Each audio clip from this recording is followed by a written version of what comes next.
انس فرمانے لگے ایک دن اللہ کے نبی صلی اللہ علیہ وسلم نے فرمایا قسم ہے اس ذات پاک کی جس کے قبضے میں میری جان ہے۔ اللہ کے نبی کو قسم کھانے کی کیا ضرورت ہے،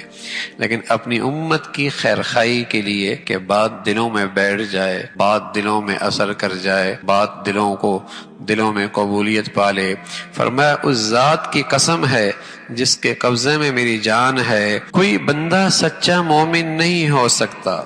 کوئی بندہ سچا مومن نہیں ہو سکتا جب تک کہ وہ اپنے مسلمان بھائی کے لیے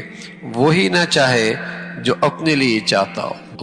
اللہ کے نبی قسم کھا کے کہہ رہے کوئی مومن سچا مومن نہیں ہو سکتا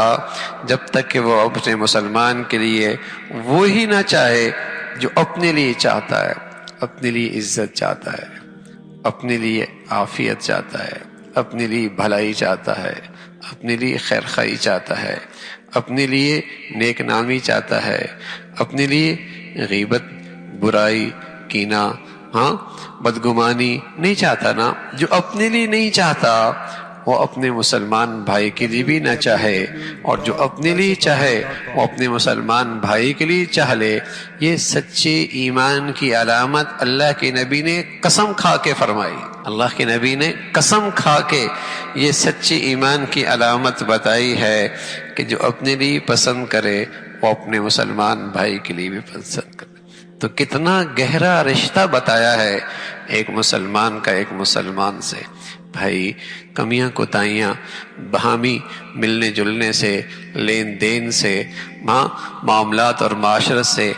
کمیاں کوتاہیاں ہو جاتی ہیں، لیکن مسلمانی کا تقاضا یہ ہے رات ہونے سے پہلے اپنے مسلمانوں سے اپنا دل صاف کر لیا کرے، اپنا معاملہ رات ہونے سے پہلے صاف کر لیا کرے،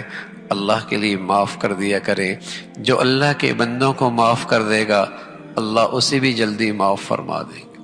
اللہ اسے بھی جلدی معاف فرما دے۔ الراحمون یرحمہم الرحمن، جو رحم کیا کرتے ہیں رحمان ان پہ رحم کیا کرتا ہے۔ جو زمین والوں پر شفقت کیا کرتے ہیں آسمان والا ان پر شفقت اور مہربانی کا معاملہ فرماتا ہے۔ اللہ بھائی عمل کی توفیق نصیب فرمائے۔ سوشل میڈیا پر سب سے قدیم اور سب سے ریلائبل برانڈ درسقرآن.com